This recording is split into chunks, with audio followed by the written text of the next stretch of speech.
This Week in Gaming! Welcome in, everybody. It's January 25th, 2026. Today is a Sunday, a beautiful Sunday morning. It is just shy of 1 p.m. This is not our usual time, but I am not going to be available tomorrow. My boss was like, hey, I need you to work. And I was like, okay, boss. So we are going to be doing our stream today. It's just going to be a quick little thing because we also have the Seahawks game today. Oh!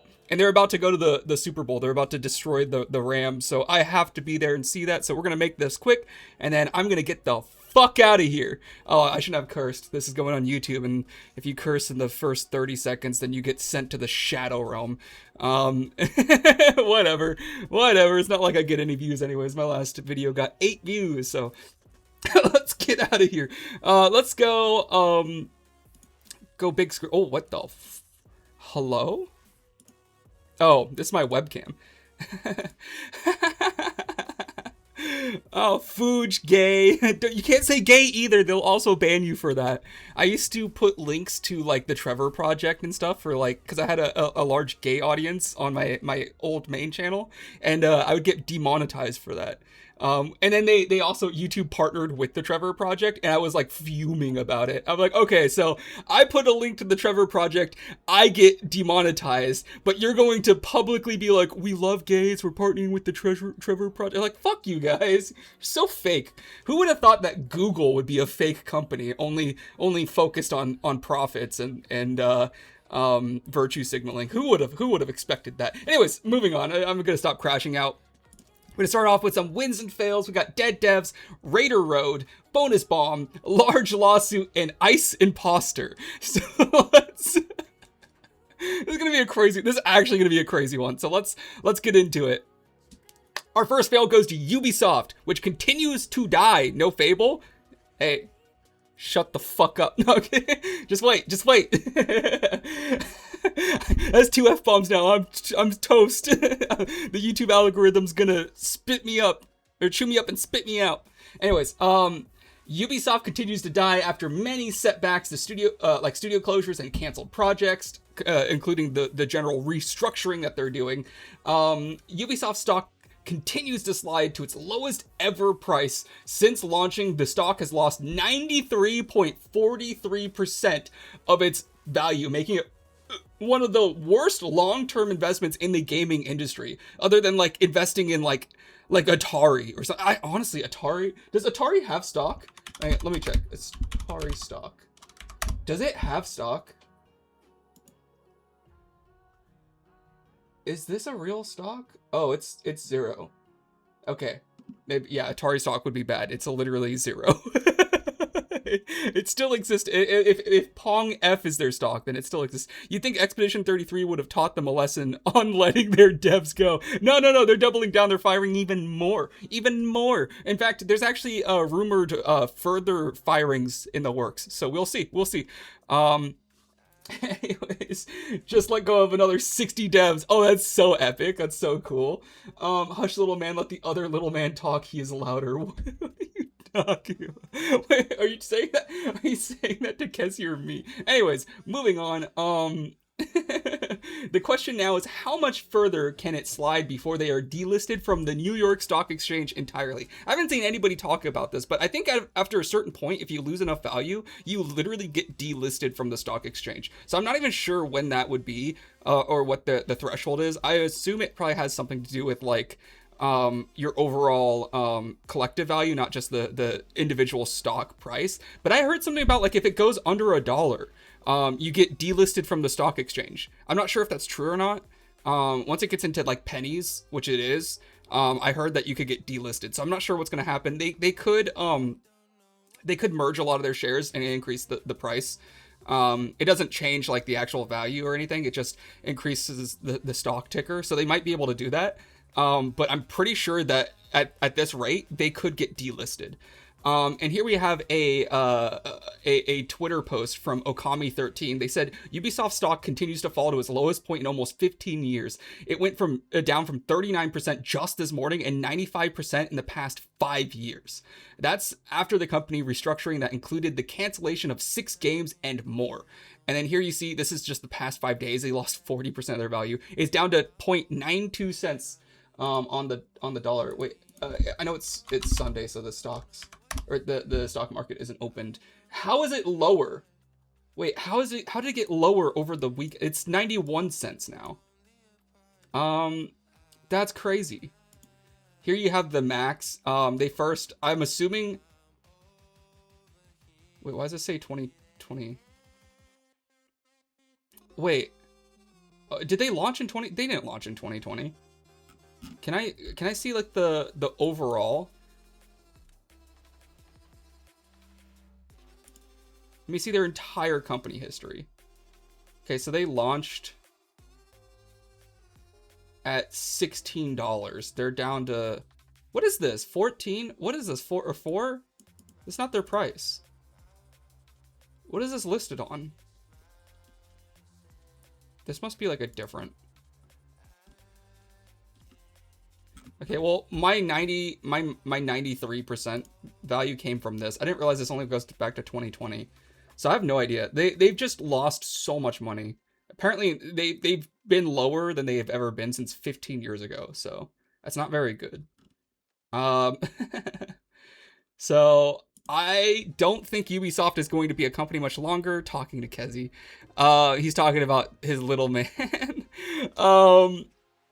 I don't see this going not very pog. I really think that Ubisoft might go bankrupt, but I don't think it matters because they kind of already moved all their properties into a new business. So it's like, what even is Ubisoft anymore? Like they moved Assassin's Creed, the Far Cry series, and then like the Tom Clancy games. They moved them all to a new studio, like a new company. So it's like, does it even matter if Ubisoft fails anymore? Like they're not a company anymore. So I don't know. I'm not sure what their plan is here, but Ubisoft is like, it's dead, right? Like it's dead. We're just watching the slow heat death of Ubisoft. Anyways, they're just letting it die at this point. They must be. Like it's like being picked at by vultures at this point. Anyways, moving on to a win. It goes to the Arc Raiders roadmap. The new roadmap has been announced by Embark. The highlights here are a new map, new arc, new map condition, updates till April. This is the roadmap. I'm sure they'll continue making updates past April, but this is just what we know. New matchmaking, new raider deck, and then big arc. Anyways, here we have January. So this month they're planning on a new matchmaking option for level 40 and up. I'm not sure what that means. I don't know if that's like PvP only or if there's like maybe some sort of like more sweaty matchmaking option you can do, but at level 40 apparently you can do something. There's a new minor map condition, which will probably be like similar to the Frozen thing, but probably even less than that, since they called it minor. I'm not sure what that means. Maybe it'd be like similar to like the nighttime raids or like the stormy raids. I'm not sure what they would do. Maybe it'll be like a very hot map where if you're outside too long, you start losing life. I have no idea. Player project. I don't know what the fuck that means. Then they have February. They call it Shroud. Wait, they call us Headwinds. So that's probably going to be a windy map. That would probably be the minor map condition if I had to guess. Then they have Shrouded Sky in February. Kieran knows what minor means? That's fucking wild. Yo, what are you talking about? Goop, goop, goop, goop, goop. In February, they have Shrouded Sky, which is going to have a new map condition, which I'm assuming is going to be like cloudy based on the name. There's going to be a new arc threat. So there's going to be some sort of new arc enemy. Then there's going to be another player project. I don't know what this means. Then there's going to be a raider deck. Oh, the projects, like the expedition and stuff. Then there's going to be a new raider deck in February, which is the game pass, or not the what the fuck do you call it? Not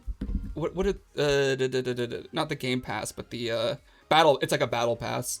Then there's a map update, so they're going to update the map, I suppose. And then the expedition window, which means the current expedition is probably going to end in February.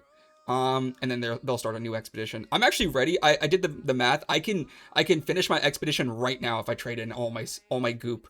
I don't really want to though, because I have I have a what's it called, I've got a Tempest 4 with a bunch of like pink attachments, and then I have the favorite Peanut's favorite weapon. I keep wanting to say the Berletta, but it's or the patina, but it's not that. What the fuck is it? The little machine gun thing that he loves. I have a level 4 of that.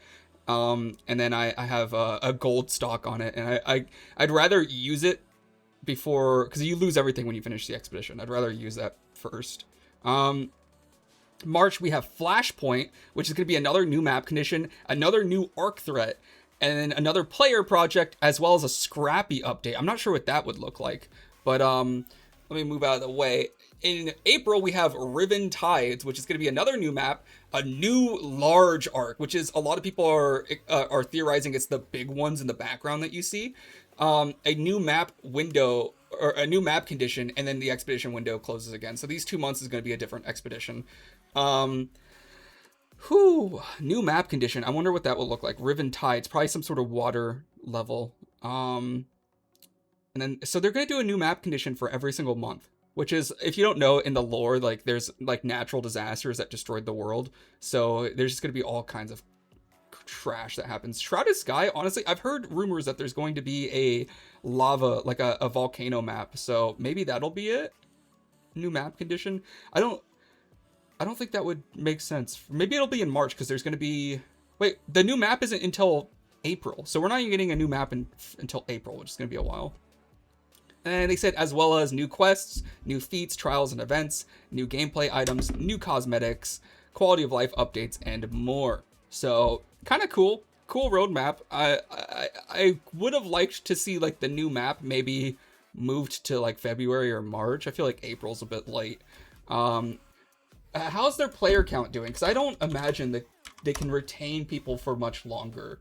Like, I've been watching a lot of Peanut streams. I've been playing a lot myself, and I'm getting kind of bored of the game. I'm not gonna lie. Like, I'm kind of like I'm at a point where, like, I die and I'm just like, well, I'm gonna go play Minecraft. You know? I'm like kind of sick of it.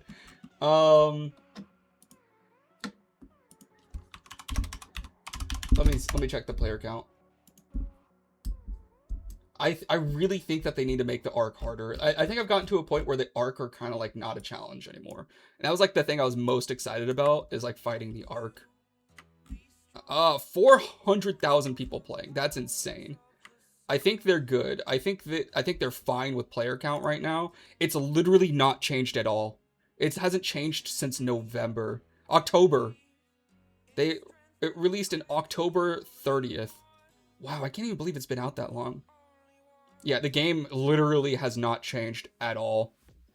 I don't know. I do think, though, that it is getting more boring.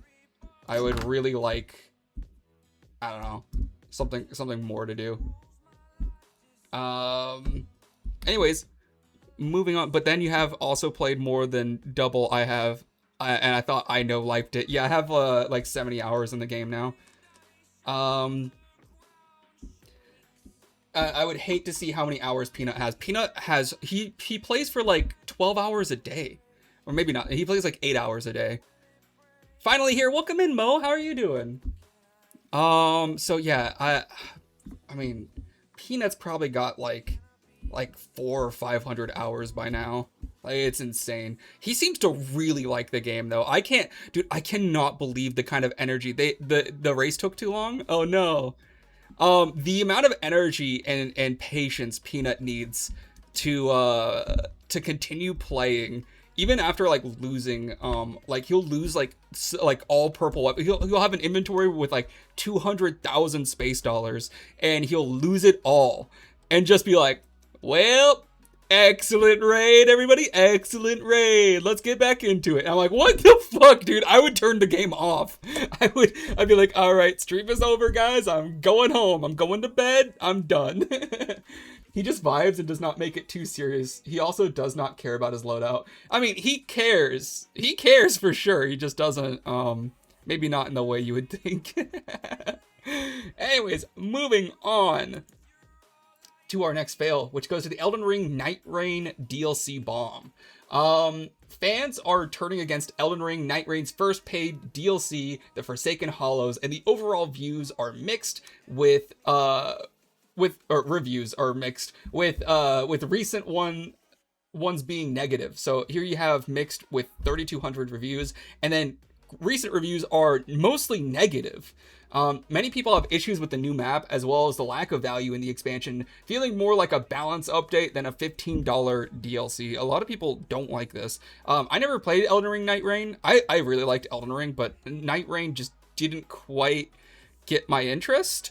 And I've heard that the new map with the DLC, a lot of people complain is like full of holes. I don't know how big of a deal that is, but people keep complaining about it, and then there's other people complaining about it, like Elden Ring is a difficult game, and if you can't do it, then you can't make the cut, and shut up. I don't know, a little bit of drama involved, but overall it doesn't. I mean, the reviews speak for themselves. I don't think people like it.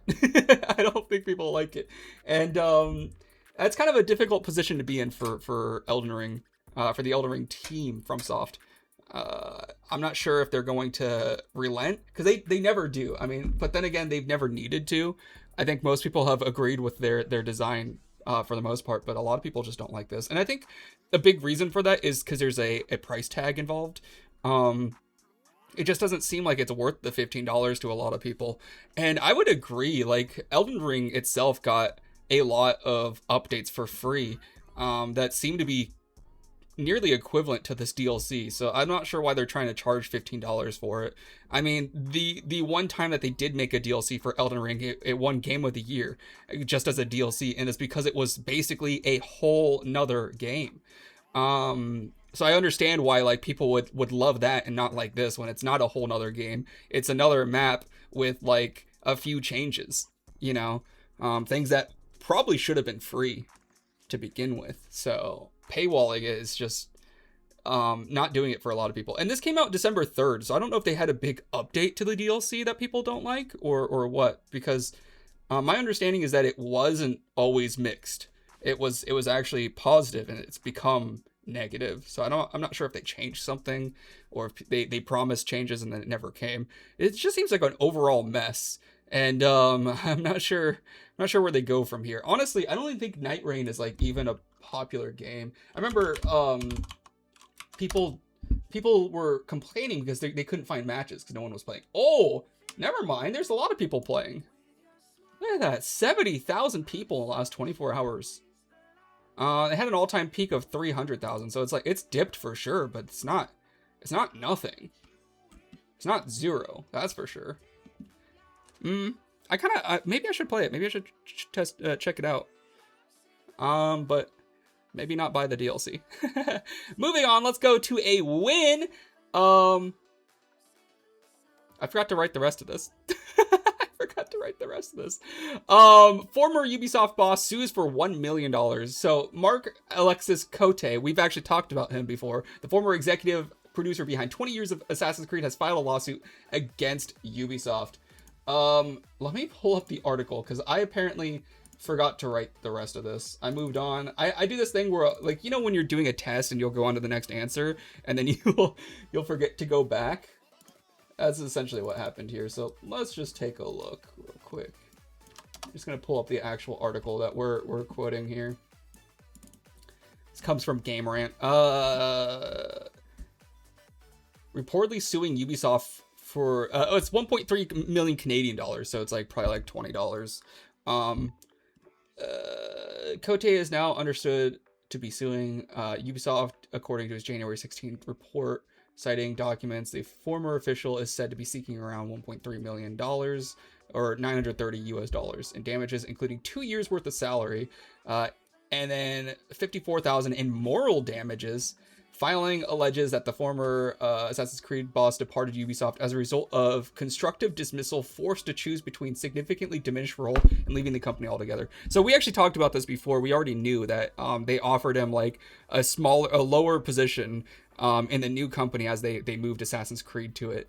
I think they gave his job to like someone who was like the boss's child. It was actually really dumb.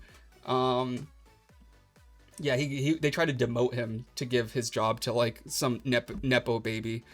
Monka. Prior to Ubisoft launching Vantage Studios, which is what has Assassin's Creed now. He's a top executive.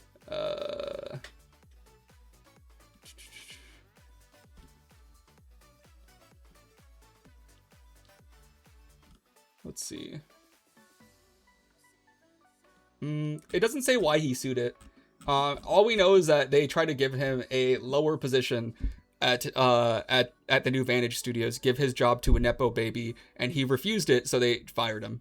And now he's suing them for 2 years of salary, as well as like, I don't know, emotional damage. It would seem.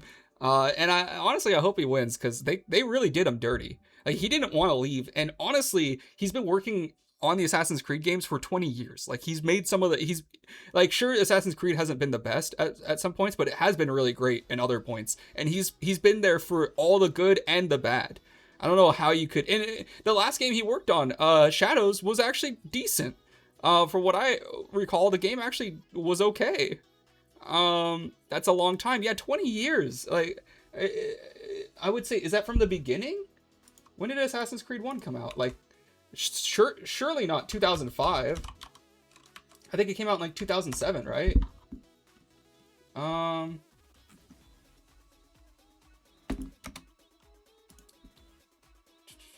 am I in images? The first Assassin's Creed, yeah, it came out in 2007. Dude, I'm so good with guessing game years. So it's literally been 19 years. Like, he's been working there for like 20 years. He's been working there since before, I mean, I guess Assassin's Creed probably started being produced in like 2006, 2005, right? So yeah, it's been literally 20 years. He's been there from the very beginning working on these games. So to get rid of him now and be like, well, I guess we need a better new guy to take charge. Like, I don't think there was anything wrong with him. And the last game he worked on was like the first success Ubisoft has had in like a decade. So, man, that's so dumb. They really did him dirty. They really did. All right, moving on to our first story of the day. Never mind, another fail. I forgot about this. Fake ICE agent steals a PS5. And here we have an artist rendition of what it would probably look like using AI, of course. It says Dolis.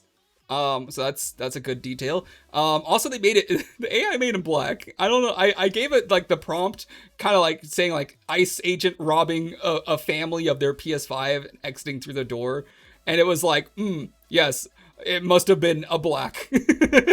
So that's AI. That's not me. I literally said nothing about the race. It was just like, it kept giving me people with masks on, like gas masks. And then finally it gives me someone who's like either, or they're like facing away. So you can't see them. They're wearing like a helmet or something. It wouldn't show any faces. This is the first one that gave me something kind of what I was wanting. And it was like, he's black. And I'm like, okay, all right.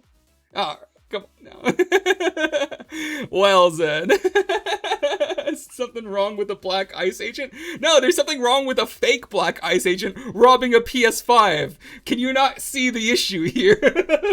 Not very realistic. It's not got masks on to hide their face. That was originally what I was trying to do. I was trying to make them wear a mask, but it took the idea of a mask being a full facial mask being a gas mask. So it kept giving me like a fucking Spetsnaz soldier carrying a PS5. And I'm like, that's not what I wanted. Forget the black guy. Let's talk about the PS1 Asian kid in the back. Yeah, no, they're a little cursed. I'm not going to lie. A little cursed. I like how we're focusing on the AI image that I generated in 2 seconds more than the actual story of a 35-year-old man being arrested after he was charged for burglarizing a Pittsburgh home while impersonating an ICE agent. What world are we living in? So, first of all, I just want to say, this is something that I've been concerned about for a while now, actually. I was wondering, because like these ICE agents don't have badges. They don't have ways to identify them as actually being ICE. And I've been concerned. I'm like, what's to stop someone from just impersonating an ICE agent? Like, it'd be so easy to put on a tack vest, slap police on it, and say like, I work for ICE, and then get into like a rental car and slap some red and blue lights on it. It would be so easy to impersonate them. And it looks like someone had the exact idea. his name was William Gregory, so that's why I don't think he was black, first of all, attempted to steal a PS5 before being fought off by a 17-year-old. This grown-ass man was knocked the fuck out by a kid, luckily. His crime was speculated to have been racially motivated, and he will be charged as such. That's crazy. What, black guys can't be called William? They can be. But Gregory, William Gregory, come on now. That sounds like a white guy. And I'm just saying, William Gregory of Pittsburgh. That's gotta be a white man. Am I like, I'm William Gregory. It's either a white guy or the dorkiest, goofiest black guy ever. Demonetization for you, sir. We got demonetized the second I said fuck in the first 10 seconds of the video. So that's how you know it was not ICE. They would have got free if they was. Yeah, they would have faced no punishment. No, I think when we watch the news article, or the news clip, you're going to understand immediately why this wasn't ICE. It's pretty obvious this wasn't ICE. First of all, ICE doesn't break in through your window. Anyways, let's watch the video. According to this criminal complaint, 35-year-old William Gregory broke into this home through self-defense, claiming to be an ICE agent. And investigators say he had a knife. Dude broke through a window. Could you imagine this guy slumping over your broken window, flopping onto the other side, and getting up? You're like, I'm with ICE and I'm here to do an investigation. Like, are you joking? Then try to steal. I mean, they at least break down your door. And there's at least more than one of them. And usually, they don't brandish a knife. The VOD is getting demonetized alone for me saying fuck Clarence. Yeah, fuck you, Clarence. PlayStation.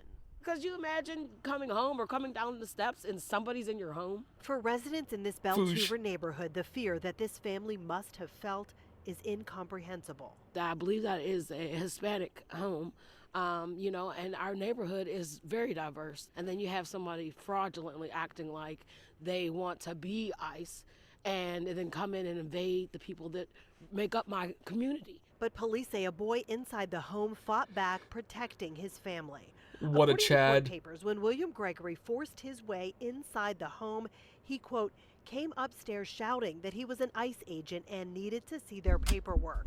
What the fuck?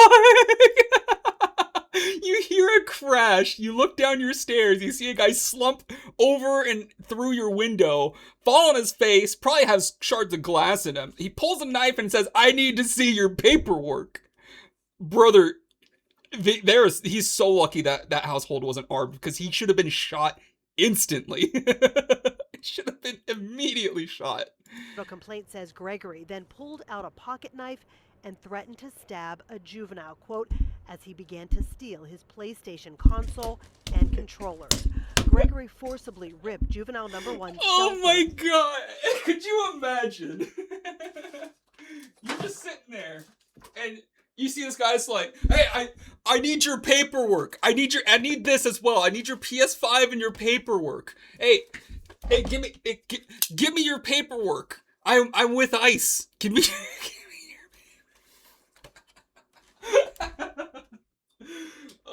I just unplugged my PS5 and it was still on, and it's probably gonna give me an error when I boot it up next time. Like, you did not properly turn off the.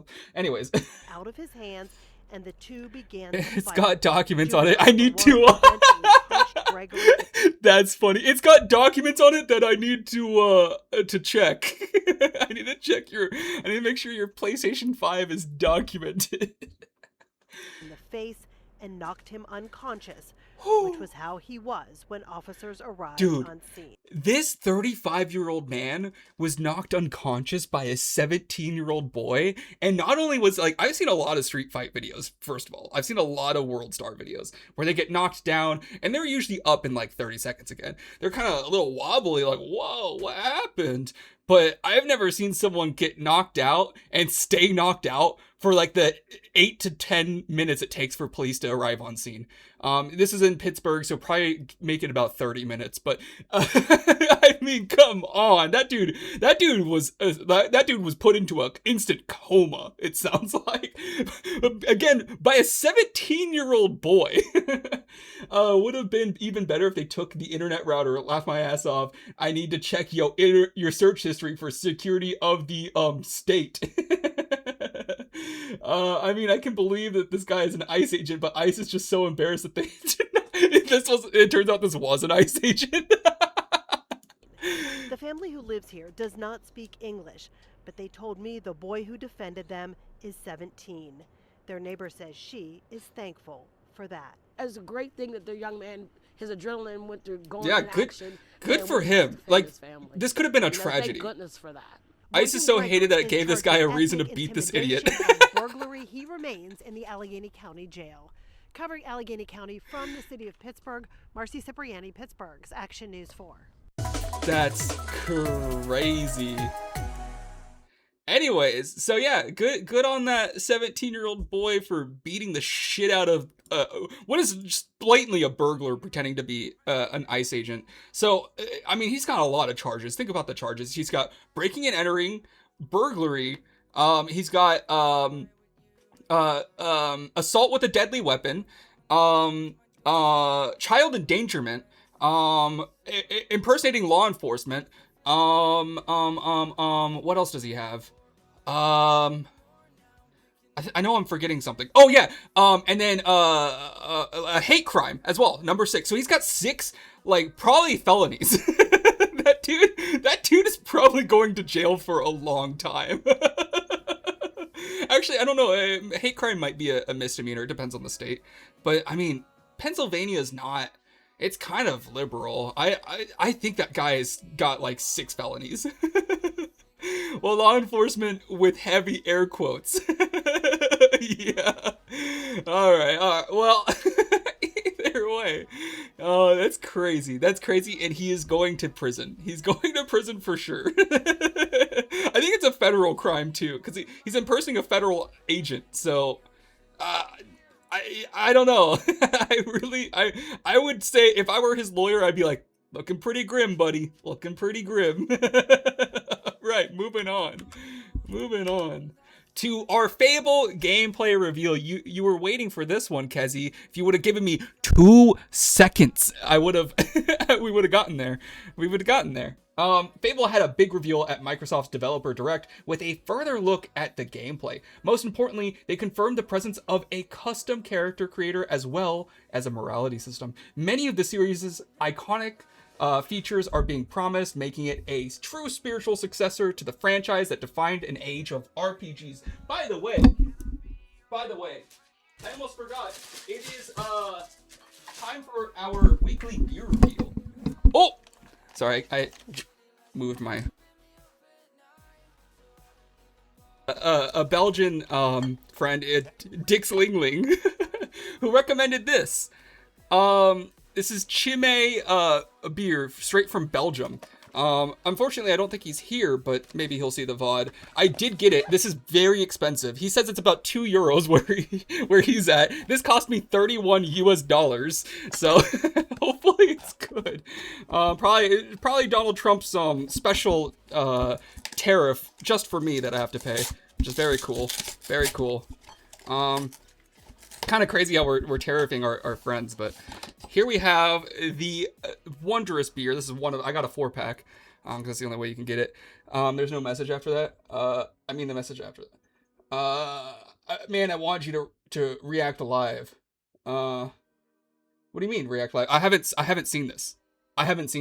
So I took this from this article right here. So I am going to react to this live.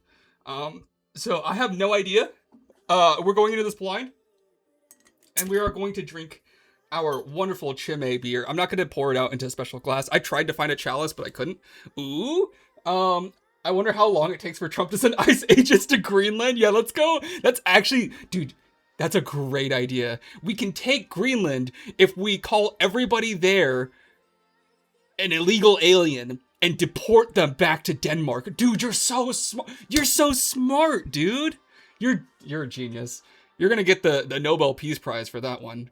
Donald Trump's Nobel. Could you imagine? I wouldn't be surprised. Could you imagine if Donald Trump made his own Peace Prize organization out of spite for not getting a Nobel Prize? That's, dude. You know, it's funny because these are all things that are on the table. I could actually see these all happening. I think he did. He has the his own version of the UN, the Peace Corps, or whatever the fuck he called it, the peace group. It's stupid. It's so dumb. And the cool thing is, even after he's president, even when he doesn't have any power, he'll still be the head of it.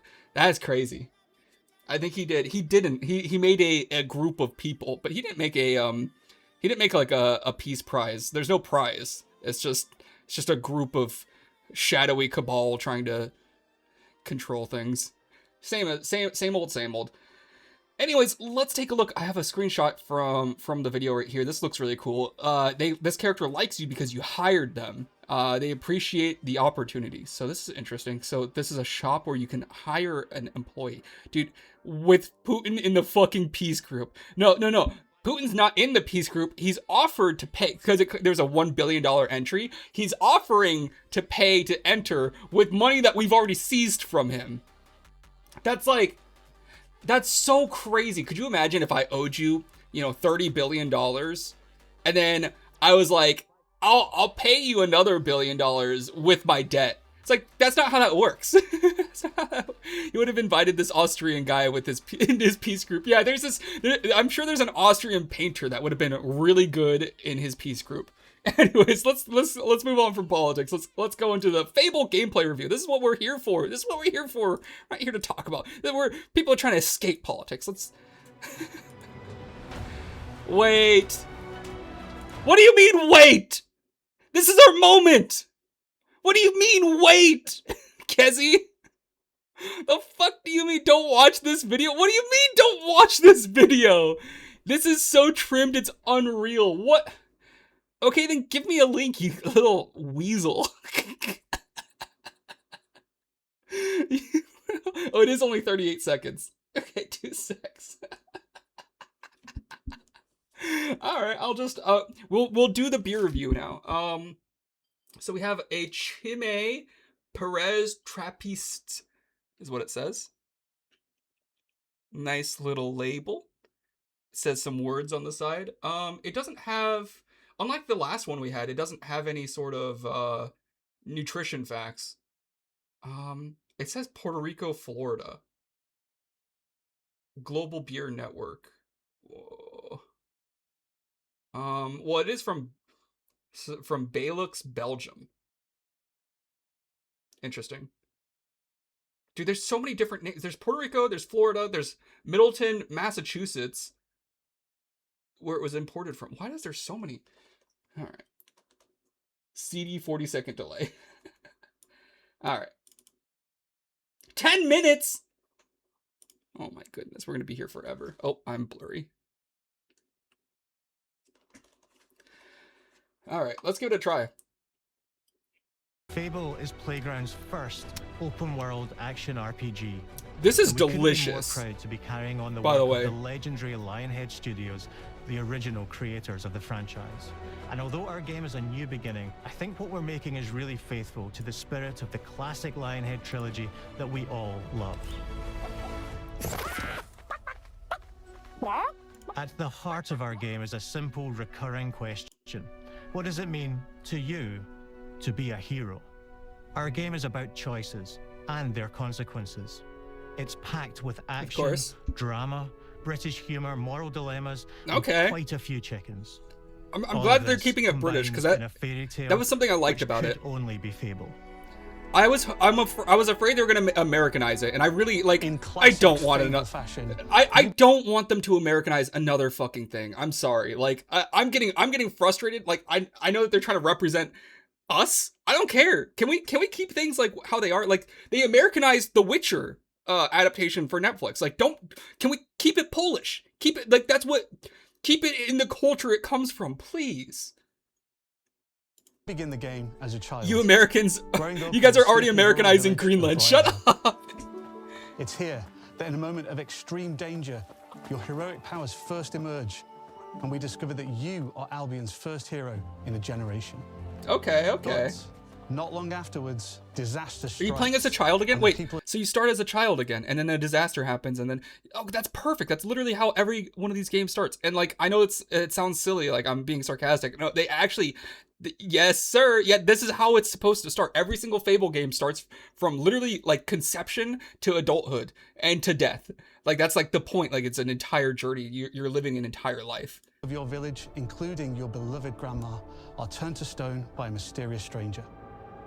It's Suddenly supposed to be alone like in the world, most in-depth you'll set off RPG. on an adventure which will change Albion forever. If it's gonna have the Fable name, it needs to like be pushing Venturing out the into the brand world is a forward. huge moment, Even Fable because 3 this is tried Albion to like you've try to never do seen it something new. before. You know what I mean? They tried to have you run a Hills. nation. Magical forests, bustling villages, sleepy hamlets, It looks good. oversized vegetable patches, That I love the and grass. stunning vistas. It's Unreal Engine, right? It looks like and Unreal because our Engine. Albion is truly open world, for the first time, you'll be able to explore this rich and Eh. detailed world seamlessly. They've With the always freedom been to kind of go open where you world. want Forza from Engine? early in the game. Interesting. We can't wait to welcome you back to Albion's iconic capital city. Calling it truly open world Battlestate. is like, Home to Fairfax Castle I mean, do Old they mean clock there's no tower. loading screens? and the Because the game, legendary Fable Hero 1 was Guild. open world. Like, let's be It's a honest. huge city, full of contrasts. Rich and poor, nobles and commoners, royalty and criminals. You'll spend plenty of time here during the game, as you discover the secrets of the Heroes Guild and its reclusive guildmaster, Humphrey the Golden. In the north of Albion, Never got into you'll Fable. find Now's the perfect time to mountains, start. craggy Honestly, they're all coastlines, good. You can play Fable 1 and spooky enjoy it, marshes, even today. Like, they've and the all bleak, aged well. windswept city of Bloodstone. A lot of people hate Here Fable you'll meet 3. the I leaders of like two Fable rival 3. gangs, It's not the best vying one. for It's power, easily the and worst, uncover the but secrets of the sinister, I liked it. But Fine extremely Wine. Yeah, it really did age well-organized well. Cult of Shadows. Fable and, like, Our Albion Oblivion is are two beautiful, games that are, like, handcrafted, so ahead of their time. richly They're still detailed. good today. We have modern RPGs In that are Albion, worse. heroes are special, different. Like, Avowed could never They're touch stronger than Fable. regular people. Or They're Oblivion. more skillful, more charismatic. It's too More story for importantly, you. They're those rare humans who can harness and use Oh my magic in the God. world around them. They have the power Oh, I like to do those what they want. particles. That looks sick. And so do you. In our game, we want you to play as the hero you want to be. That's and that good. starts with being able to choose how your hero character looks. That was my In main Fable, You'll be concern. able to pick from a range of different See, I was afraid that you were going to be that girl. character heads and customize your clothing, hair, skin tone, tattoos, and scars. So the hero you play They bring back represents the you. chicken costume. Okay, that's cool. But as well as your appearance, That's good, you that's can be good. the hero you want to be through the way you play, through the skills and abilities you learn, and through the weapons you use. Good, good, good, good. Just like the classic trilogy, 'Kay. heroes in our game fight with a combination of strength, skill, and will. Seamlessly blending melee and ranged weapons with magical abilities. Whoa. Fellas, this might be an improvement. Zen's blur. Am I still blurry? How about now? Does that look good? I look good in the preview. Anyways, Gives That's us good. Okay, style cool. weaving combat. dude. Allowing Dude. you to show off your personal playstyle against single opponents. I'm gonna say something kind of controversial here. Fable has never had good combat. Fable's always been really simple combat. It's been like the economy and like the NPCs and like the companions and stuff. That's what's always carried the game. Like all of the RPG elements are what make it fun. Like the combat has never been challenging. It's always been super easy to cheese. This is an improvement. Like already, this is an improvement on all the other Fable games. So honestly, I think this is a win already. And large groups of enemies alike. Like the Melee magic is the looks heart so of cool. close quarters combat. Being able to turn someone into a chicken and they There's still light act like a and chicken when they combos, come out is often knocking hilarious. Enemies off balance and executing stylish finishers. Dude, they have finishers? Dude, that's so Swap to your cool. ranged weapon to bypass enemy guard. And they're keeping the ranged weapons, which And is also able to a define pinnacle of the enemies. game. And they have Of weak course, points? you'll Dude, be I able to love unleash this. Your powerful spells to both manipulate and devastate your opponents. The combat director for Witcher 3 was for this Fable too. Oh, We're excited to be bringing it does back kind of some have fan-favorite Witcher. adversaries for you You're to fight. you're right. It does have some like Witcher elements to the combat. Witcher 3, by the way, has some of my favorite combat in any game. I love the combat in Witcher 3, especially with the way you blend magic and like there's always a weakness to every enemy that you fight. You just have to kind of figure it out. I love that. I think that this is cool. I like this.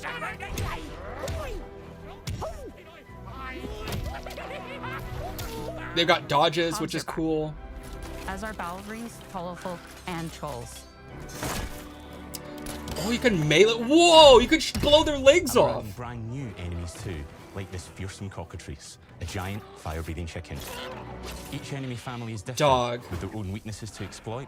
And The defenses combat to is overcome. great. But with all the unique tools in your combat toolbox, how you defeat your enemies is up to you. Man, I gotta step it up with Infinium, honestly. But there's more to being a hero in Albion than fighting, so much more. When we talk to people about their favorite memories of the original games, so many of their stories were about the stuff you can do when you weren't just being a hero. Yeah. The normal, everyday stuff which Exactly. happened when you interacted with the people of Albion. For me, My favorite was when I had like 14 different wives in the same town, but they all lived in different houses that I owned and somehow never knew about each other until I went to the bar and I rizzed up a prostitute and had sex with the prostitute in one of the inn rooms. And every single one of my 14 wives came in and was like, how could you? That was the funniest. You caught an STD. Dude, you have a stat that shows how many STDs you had. I think I had like 40. Like, I kept joking about how I was finding new ones. So, yeah, dude. This game has been known to have some funny moments, and they're not combat related. I remember most vividly. Bro are was the inhabitants of STD. Albion, I expected and the better things of you, can do Mr. with Zen. them, or to them. The crazy thing about the classic Fable games was that in the middle of a sprawling He was the RPG, Quagmire. was a complete other game where you could just mess around with the villagers and townsfolk. And we've built that same experience in the middle of our game too. Buying a house, Ziggity, ziggity. getting a job, making some money. I think it's giggity. Romancing By a the way. villager, getting married, Giggity, giggity, having giggity. kids. Fancy a date? Perfect. You can get to know me better. The facial animations and lips are not the best, but I mean, that's not a big deal to me. Buying another You have house. gifts you can give them. Buying every house in Albion. That's so cool. Oh, I Buying every love the business house in buying Albion. system. Getting Oh, rich. Marrying a yes. bunch more people. What? Yeah, you can have little kids and they're playing with toys, dude. This is so cool. Having a bunch more kids. Zenmeyer, so it's ziggity. Probably Oh, getting that's divorced along smart. the way for good measure. And this game within a game is They still have unique the rest of the year to Fable. polish, it's too. systemic, interconnected, and you see the ripple effects of the things you do Dude, everywhere you go. I'm eating my words right now. I've been on the record saying that this new Fable was gonna suck. I no longer feel that way based on what I've seen so far. This looks really good. And all of this revolves around the people who live in Albion, who we call the living population. There are more than 1,000 of them, and every single one is unique. It's Each of them slightly has a name, sweet, a role, a daily routine, and with, their own like, personality. a little You bit could of a follow citrus any one into of it. them It's for a so day good. And just watch This them live beer. their life. They'll get up, go to work, spend some leisure time. Now, I will say there is one more thing that they need to add that I have not seen yet, and that is, it is now officially bedtime. They need to say that. I'm sorry, they have to say that. It's required. On hobbies, then go home to bed. I think But if what's even GTA 6 cooler doesn't is come that you out can this year, talk to Fable has a every single chance one of for them Game of the and Year. fully That's a good voice point. Conversations and interact Honestly. with them in loads of different ways. Maybe the job they go to is working for you because you hired them to work in one of your businesses. Hey, you. I like the idea of How can I hiring. help you, So bub? the thing about Fable is you would own a business and you would just automatically earn money on it. There's no hiring, there's no customization, there's nothing that you interact with the business. I would like to go further. I would love it. Have you ever played those like supermarket simulators or like TCG shop simulator or like Like all the simulators where you build up a store. I want that. And I've even thought about doing that in Infinium. It's just like, I'm not sure if I would have enough time. That might be an update someday. It's just like, I want you to be able to buy houses and then control like who's renting it. You can swap out tenants. You can raise and lower the rents. I want to be able to buy businesses, and then you can choose who's running it. You can set up you can set up what items you're selling. You can set the prices on individual items. I would love that. I would love a game like that, because I honestly love those shop simulator games. They're so much fun. Again, ignored my message. Just noticed even the chat is blurry. Well, nothing I can do about that. Maybe yeah, let me turn off my sleep in is in a house you own because you're the landlord. Or maybe their bed is on the street because you evicted them. Oh, that's funny. Oh, it's you. You're awful. And all of the stuff you do affects what they think of you. You're a legend. Because everything you do builds your reputation. Very impressive. Now that's an hero right there. Morality has always been super important to Fable. That tension between good and evil underpinned all of the original games. And morality is central to our game too. But we have a slightly different take on it. For us, morality isn't black and white. There are I lots saw of grey this areas. in the article. It says that it's not just like Morality is left or right. subjective. No two people see things exactly the same way. And that's how it works in our game too. Everything you do earns you a reputation. And every person in Albion will have a different reaction to you as a result. Hello there. Yeah, we get it. You're rich. They'll remember things you did directly to them. I love that. Dude, and that's so real. That's like real life. Like, people just dislike you because you got money. I understand that personally. On a personal level, I get it. Like, people always hate me for my wealth too. They'll love you or hate you for the choices you make, and they will always tell you why. Although, usually from a safe distance. Our game will never judge you. But the people of Albion As Fable will, fans, we're eating loudly. good, for real. You can roleplay a New York landlord? Might you get your eyes checked? Your Yeah. reputation is created by the choices you make, and you are going to make a lot of them. Big choices, little choices, moral choices, and some choices that will actually change the landscape of Albion for the rest Good. of your game. That's We how it call should this be. idea, your choices change the world. Let's give you an example. I mean, Fable 2 did Early that. in the game, you'll meet a character named Dave, an egotistical gardener in a rural village who discovers a magical grow formula. Says the one that's getting paid by my tier 3 sub. Listen, I'm able to live a wealthy life because of you, my friend. You're, I mean, if you end your tier 3 sub, I can't eat tonight. You understand that? Okay, thank you so much, by the way. I really appreciate outside it. of town for the rest of the game. And that is going to affect house prices. It will also affect what a lot of the villagers think about you. Especially Dave's sister. In Fable, See, this is the what I want choices you Infinium make to be will like. define you. What does being a hero mean to you? I want my game to have like variable house prices At that Playground are Games, economically we've built a based. pedigree for beautiful, immersive, open-world experiences. There's even Yes, trade routes they've that you can typically disrupt in my involved sports game cars. that can increase But shop this prices. is a passion project for all of us here. He might Every need to go to member of this OnlyFans team, if you stop which your we've sub. built Yeah, from scratch. if you end your tier 3 sub, I'm selling my butthole. You don't understand. Two key things in common: a deep love You're for the only thing franchise keeping me from and a prostitution. burning desire to bring it back. We're making this for Fable fans just like us, but also to introduce Fable to gamers who've never played the series before. It's been great to finally tell you a little about the game we're making. There'll be much more to share as we get closer to our launch. I'm excited to tell you today that Fable is coming to Xbox, PC, and PlayStation in autumn 2026. It's coming to PlayStation. From all of us here, thanks for watching. Very cool, very cool. I'm glad I watched the full 10 minutes. I didn't realize that this 30-second clip didn't have everything in it.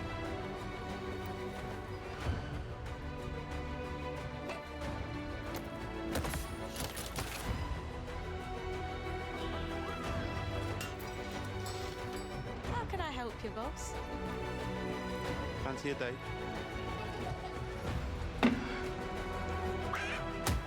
Very impressive.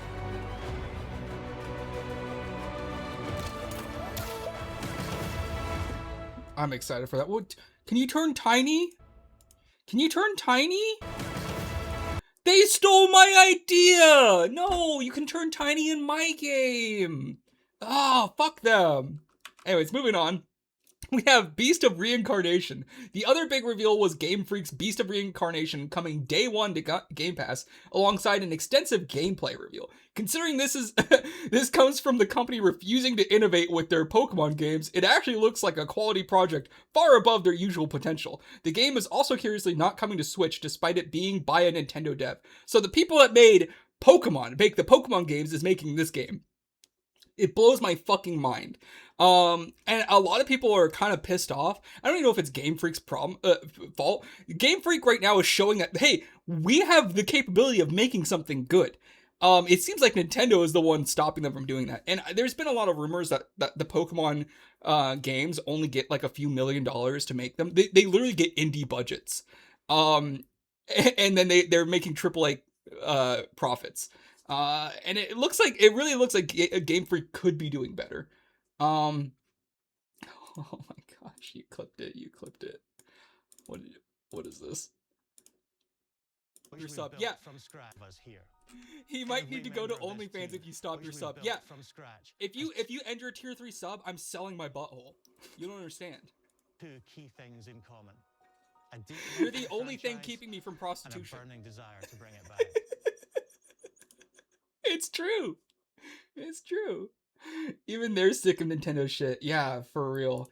Honestly, can we please, for the love of God, just get a 100, maybe a $500 million Pokemon game? Please give it a $500 million budget, and I promise you, Nintendo, it'll not only sell consoles, it'll not only win Game of the Year, it will win so much goodwill from your fan base. Oh my goodness, could you imagine an open world, like GTA level game, like a massive open world RPG in the Pokemon universe? Every single Pokemon is in it. You don't have any budget restraints to stop you from adding every single one. It's got a massive map. It's got interesting characters. It's got, and bear with me here. And bear with me. Are you ready for this? It's got voice acting. Whoa! I know. Crazy. The year 2026 of our Lord, we get voice acting in a Pokemon game. I know. With a few $100 million. I promise this game will make $1 billion back. It'll make $2 billion back. Oh my god, people will play it for years. Oh, please give Game Freak more money. I'm not joking. By the way, I applied to be a game studio recently, and they tried to scam you. Oh, it's a bummer. I'm sorry, dude. Give them a big budget and make it live service and let them cook, for crying out loud. I mean, live service, I guess maybe. Yeah, I could see that. Add like a multiplayer aspect to it. That'd be really cool. After I applied, I got a bot that messaged me and asked if I was okay with not getting paid until the release. Fuck that. Anyways, let's take a look at the game. Let's see what the Pokemon company is capable of putting out. This is Game Freak's own initiative. So this is Game Freak making a game without Daddy Nintendo telling them what to do. This is them being like, hey, we're sick of making low-tier garbage Pokemon games. Please, let us show you what our artists can do. In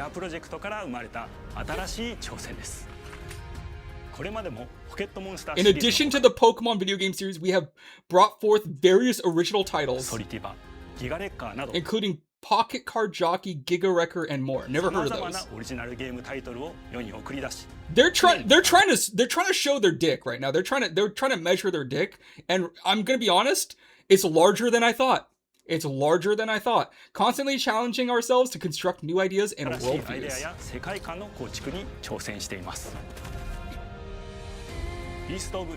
Beast of Reincarnation is a truly new experience. Set in a post-apocalyptic Japan in the distant future, it depicts a world consumed by a blight. Built around gameplay described as one person, one dog action RPG. We would love for all of you to join us and experience a truly visceral and immersive adventure in this beautiful yet brutal new world of Beast of Reincarnation. Dog.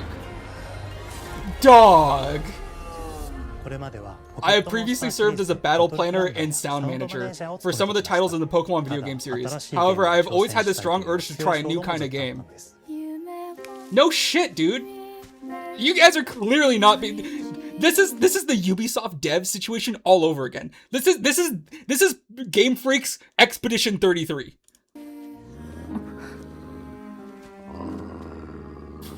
Oh, it's injured! It's got a little thorn in its butthole! I began quietly asking my own heart what kind of sensations I wanted for this game to offer. Before settling on the world setting, characters, and game design, I was simply searching for what kind of feeling would be good. The feeling that resonated most deeply with me was the one that clicked. Was a mix of warmth, trust, and loneliness. Oh, that's so Japanese. Emma, the exiled protagonist, and her warm companion Ku, who journeys through the world with her, was born during that process.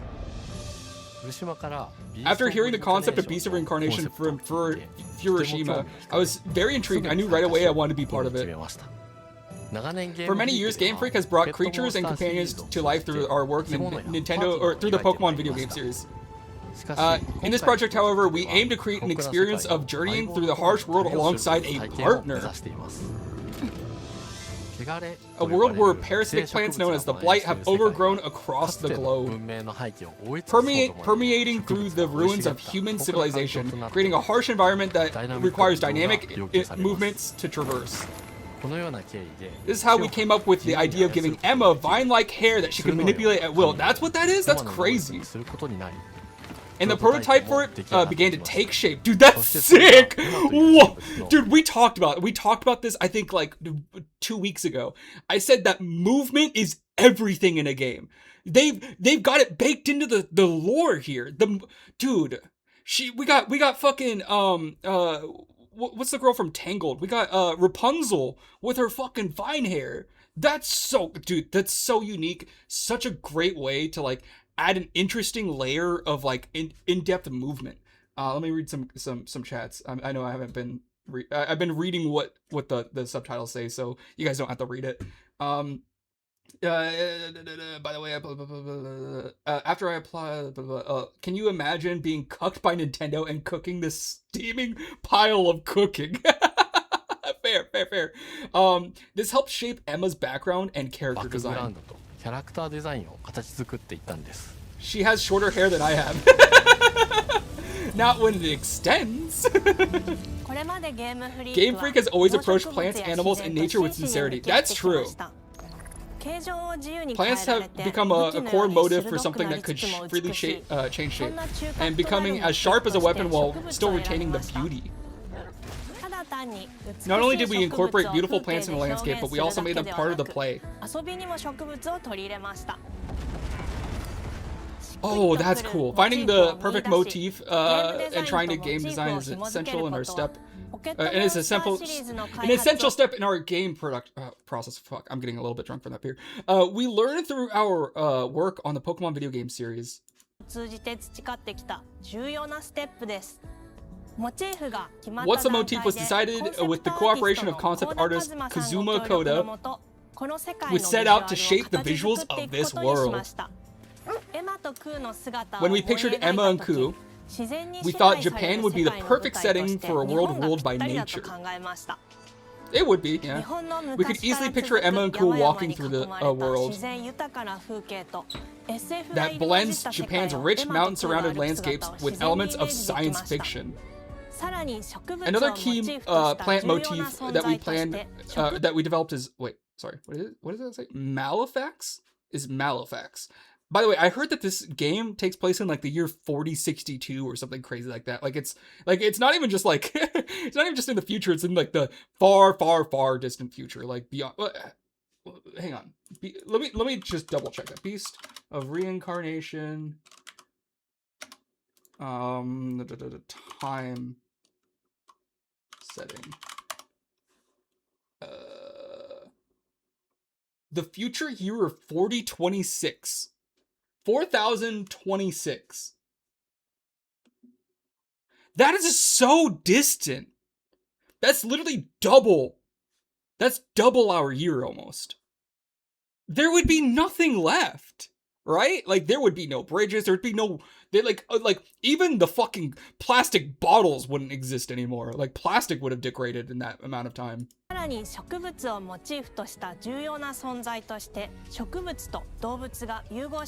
Which are creatures fused with plants and animals. For the visual design of Malefax, we decided to work with Yuki Morita, a digital artist whose work I was interested in at the time. Dude. While building the world stage, we crafted the story of Emma and Ku. I'm definitely going to try this game when it comes out. The story takes place in the year 4026, Japan. The post-apocalyptic world where most of the human population was lost due to the parasitic plant called Blight that emerged in the distant past. However, Emma possessed with a special ability that allows her to hunt Malefics and seal their blight within her own body. This is literally Final Fantasy 16. This is literally Final Fantasy 16. You're hunting the icons and sealing their power within your body. Like literally the same thing. Because of this, Emma feared and lives isolated. Oh, fuck me. Emma and her partner Ku meet in the eastern region of Japan with got a little butthole piercing.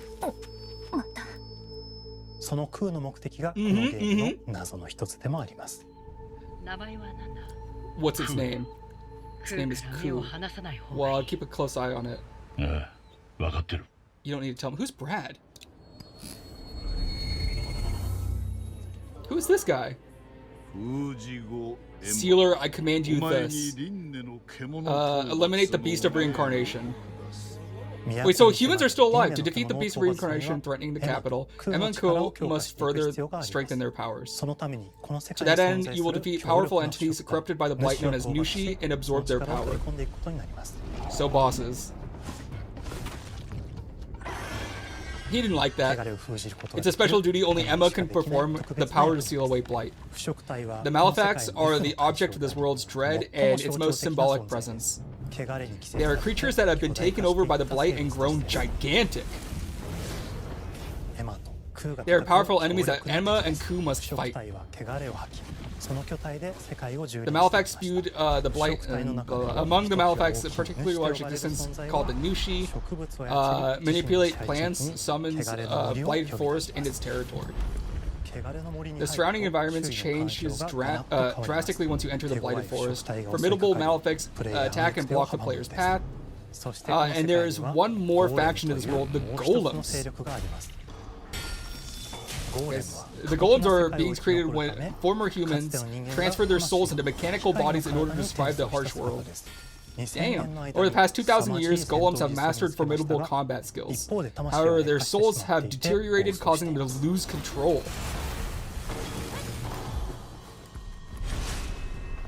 So you have to fight cyborgs. Emma and Ku encountered a variety of others on their long journey, supported by characters like Brad and Kugura. They cross paths with a sword person named Kuna, who, like Emma, is accompanied by a Malefact. Oh, that's cool. Is she bad? Never neglect the final blow. Dude, that's so anime. Emma and Ku both harbor the same blight power, resonating with each other's strength as they fight. Oh, so they're friends. For example, when Emma assesses the enemy's movements and parries an attack, power builds in Ku, allowing her to unleash powerful techniques called blooming arcs. Oh my goodness! This is very Final Fantasy. When you unleash a blooming art, it'll give you Emma's options for her next action. With one art, Emma could create a large spider lily to leap onto and perform a downward attack. That's sick. Dude, what is this game? Alternatively, Emma could choose a technique that would blind or bind the enemy and allow her to unleash powerful attacks upon them. Time slows down while selecting these moves, allowing you or giving you time to think. It's similar to choosing the next command to activate in a turn-based RPG. That's what I thought. As their skill sharpened, the coordination between Emma and Ku becomes increasingly refined. They're always connected through their complementary abilities. Emma and Ku each have a skill tree. We designed it so Emma's actions influence Ku and Ku's actions influence Emma. Furthermore, as the bond between Emma and Ku increases, the number of skills they can equip also grows. This should show my reading comprehension. By combining various skills, you can create your own playstyle. The combat deepens with the introduction of spirit stones that connect Emma and Ku, and allows players to attack or stack katana effects that trigger when Emma performs a parry.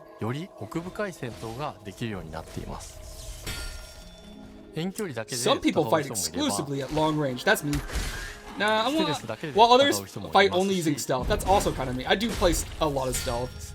Some always initiate combat with Emma, while others send Ku first to fight. It's entirely up to you, players, what gear you equip Emma and Ku with, and what spirit stones you pair them with in battle. I'm already looking forward to seeing the surprising combinations you'll come up with. That is the best part about being a game designer, is like watching how people just mess with your game. Like when Mo found a way to get out of my boundaries that I set up by using an ability that teleports you. I was like, you son of a bitch. I had to patch it because of you, Mo. Because of you. It no longer teleports. So what it did is it found a space like 10 points or 10 units in front of you and just teleported you. Now it's pushing you with physics. And if you hit a wall, you don't go through it now. A new world, beautiful yet brutal,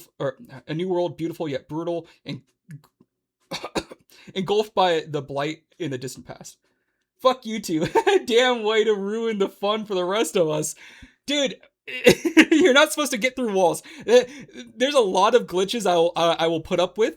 I will not deal with people getting through any wall that they want to. That's so broken. You can get out of the map. You could really abuse something like that. That's too far. For 6 years since the project's inception, we have poured all of our efforts into scattering countless secrets and profound charm throughout this world.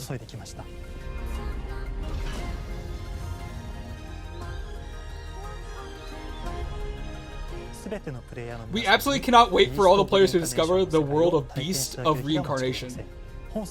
We are excited to share Beast of Reincarnation will release this summer on Xbox, PC, and PlayStation. Dude, I'm gonna play it on PC, let's go!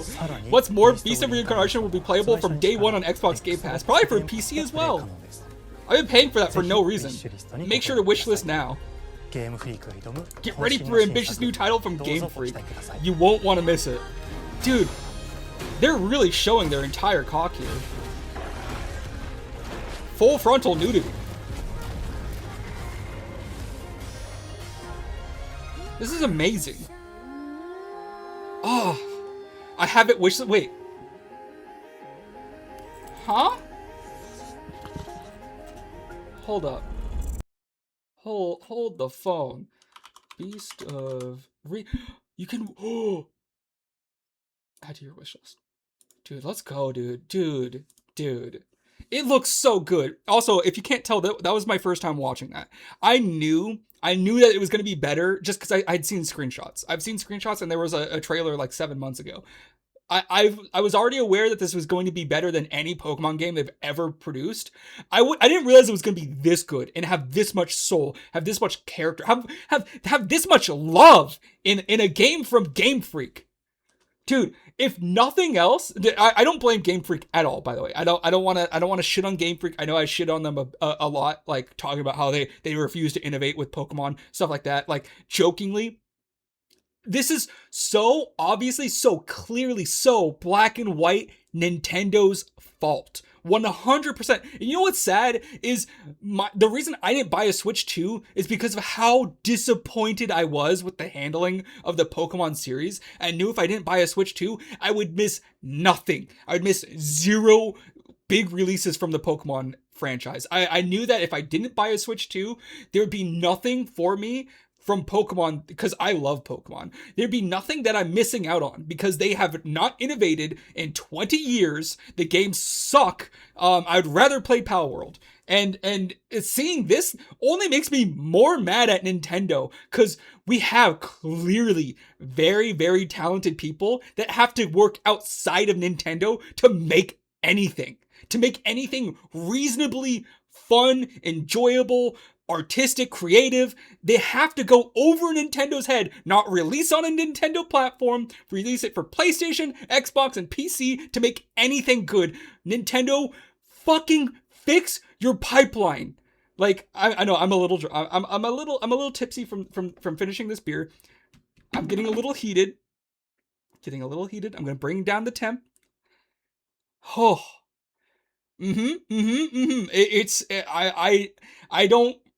I don't disagree with a word I just said. I will say that. I'm gonna bring it down. We're gonna move on. But this game looks amazing, by the way. Full stop. Like, I want to make it clear. Game Freak is cooking. It looks amazing. I am going to play it. I really am. I love Pokemon, and man, it just hurts. Like, if we had a Pokemon game like this, dude, could you imagine? Could you imagine the units they would sell? Nintendo is they're really missing out. They're really fumbling here. And it shows. It shows. It's black and white. Like, there's no argument here. Nintendo is just, whew, my guy. And the third time he didn't read my message. Sorry, I was ranting. I was about to read. I have a tool to teleport me to position on the Infinium map I want, so it doesn't stop me. Yeah, you can adjust the JSON file, right? You don't need to do that. Did you play the updated the demo? It has the devlog, or the devlog. It has the dev menu in there. You can literally teleport wherever you want with the dev menu. You could even leave the boundaries. I wouldn't recommend it because there's like a 25% chance you spawn yourself into the capital and it will brick the game because capital's not in the demo. But you can leave the boundaries with the dev menu. You guys begged for it. I added it, so it's there. That is also the last time I'm going to update the demo.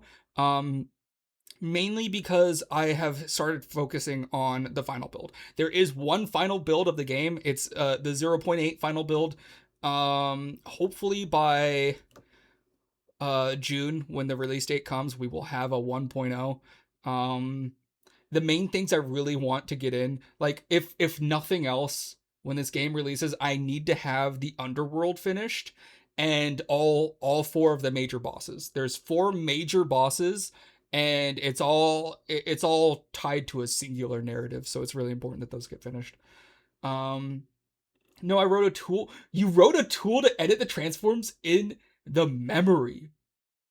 Dude, that's great. Dude, you made the first mod. That's actually insane. I would if there's anything I can do to increase mod support for my game, please let me know. Like, I want to support mods for this game. I would really like that. I've been looking into it. I've been trying to do research and figure out how to best add mod support for a Unity project.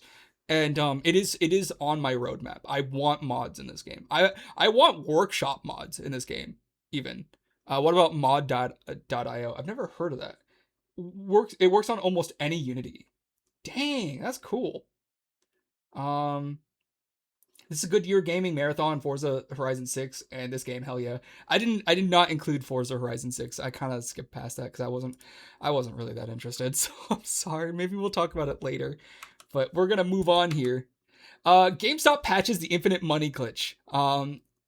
This text is a little bit difficult to read. I'm sorry. I wanted to include the GameStop baddie. I had to.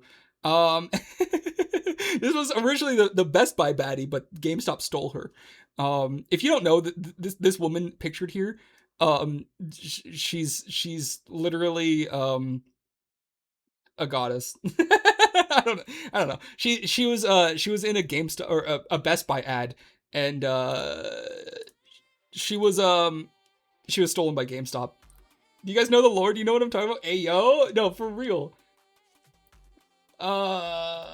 Anyways, YouTuber RJC Media discovered that if he took advantage of GameStop's trade-in bonus with the Switch 2, he could get back more infinite trade credit. The company wasted no time in making a post describing the exact methods used and confirming that it was patched after confirming it was an infinite money glitch. So here's the post from GameStop themselves. They said GameStop issues statement on infinite money glitch. This is on their Twitter. GameStop is aware of the infinite money glitch exposed by this YouTuber by purchasing a Nintendo Switch 2 for $415 and then immediately trading it back along with the purchase of a pre-owned game. A promotional bonus was triggered that increased a Switch 2 trade credit to $472. In short, our system briefly valued pre-owned games more than the new retail cost of the console itself, creating a narrow window where people could repeat this transaction over and over again to amass an infinite trade credit. Effective immediately, the glitch has been patched. Trade promotions have been updated to ensure customers can no longer convert basic arithmetic into an endless revenue stream, and balance has been restored. GameStop remains committed to offering promotions that reward our customers, and while we applaud the creativity, we gently remind everybody that our stores are not designed to function as infinite money printers. See,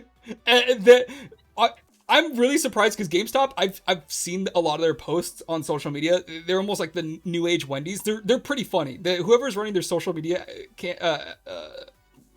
profiles, they're just really funny. GTA 5 players are getting out of hand. Next week, Minecraft players found a way to duplicate gold in real life. They made the Philosopher's Stone. Anyways, moving on, we got Marvel Rivals drama.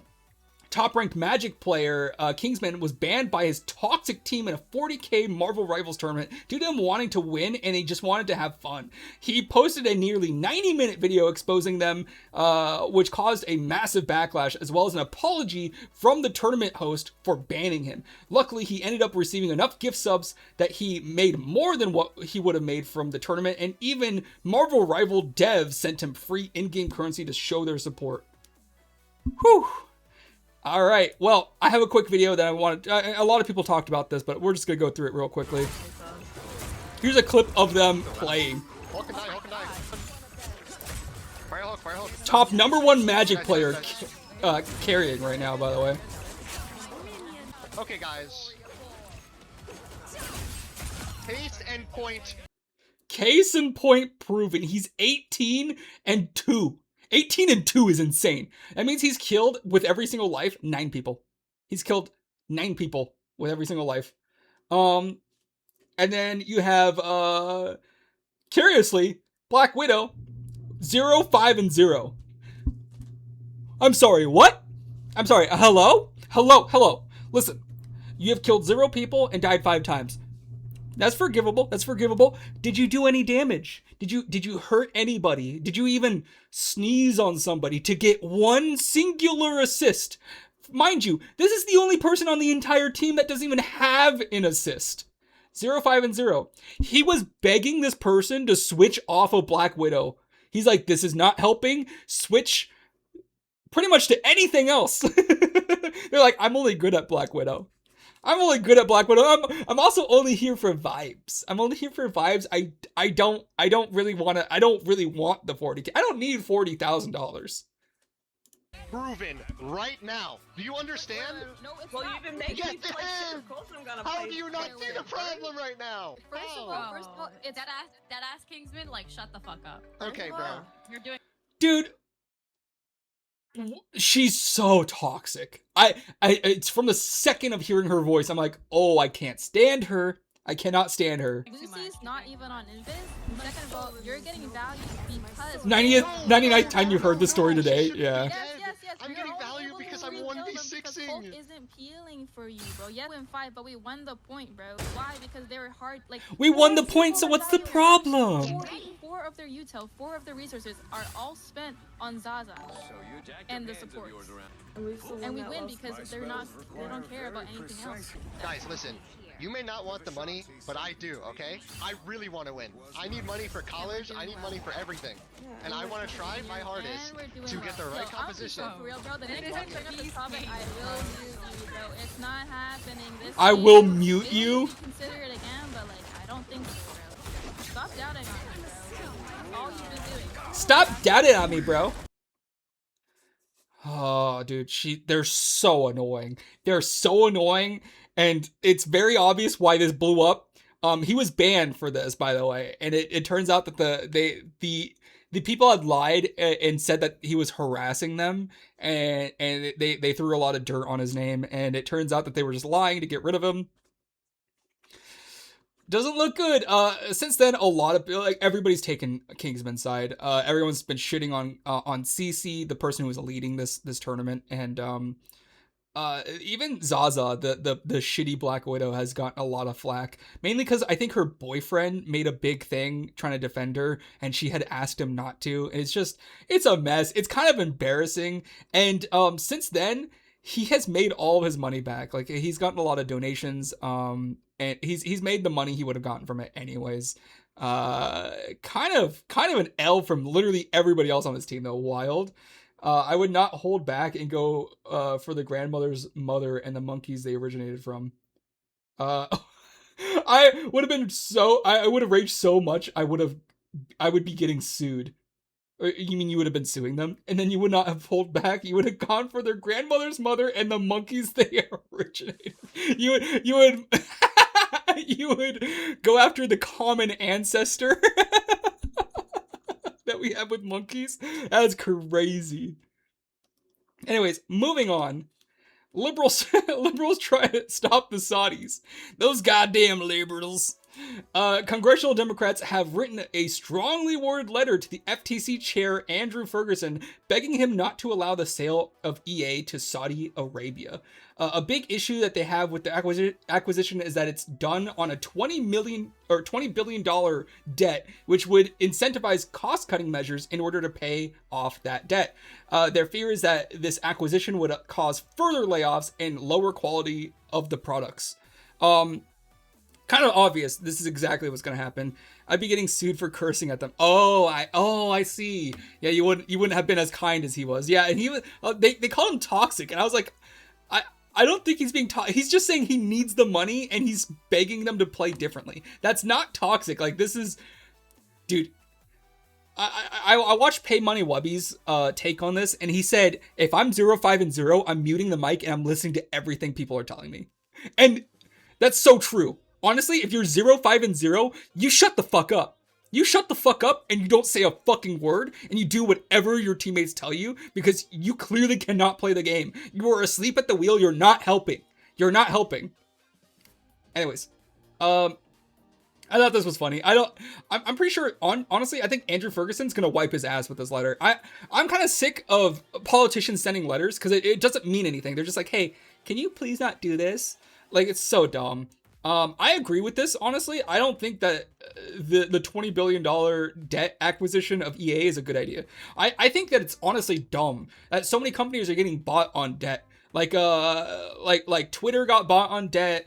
Many of the Microsoft acquisitions got bought on debt, which just ended up with many people getting laid off. Like, this is such a bad trend. Like, so many EA devs and studios are going to get laid off and shuttered. It's just dumb. It's not smart. Like, they're doing better alone. They'd be better off if they didn't get acquired. POV me when I was playing Ark with Zed, just getting carried and rage baiting. Dude, you actually made me crash out a little bit. You're literally searching a free kit while we're being shot at by 2 other people. My brother in Christ, what are you doing? My friend, my amigo, please shoot back.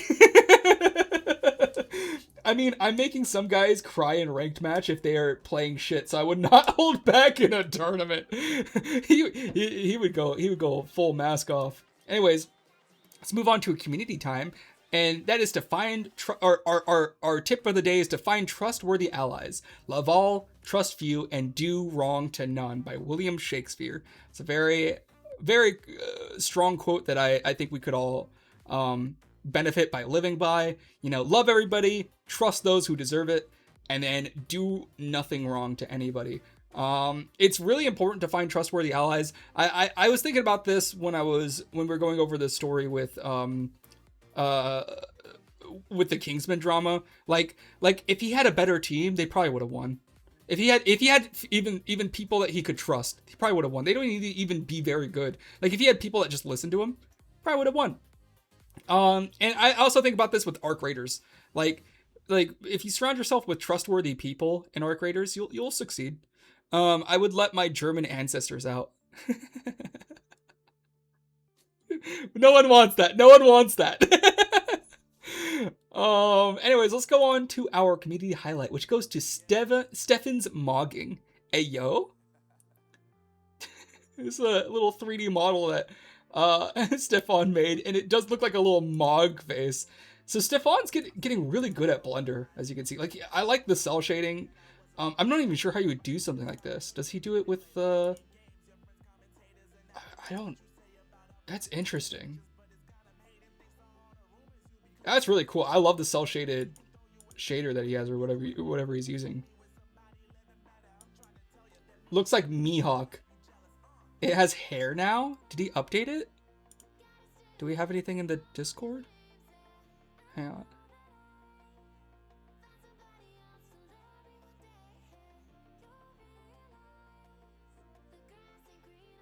Alright. Oh, we do have some stuff in the Discord. Okay, the Discord's broken. Hello? Okay. There's nothing here.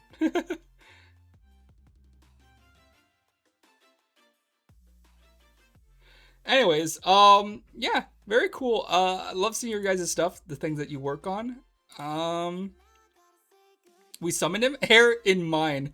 Oh, in your Discord. Oh, how did we summon you? What the fuck? Stefan just, whenever he's needed, he's just there. Where is it? Game dev stuff? Oh!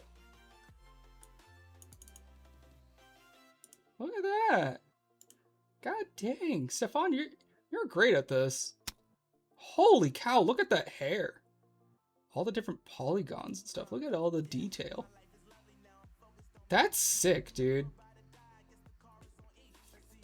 You know what?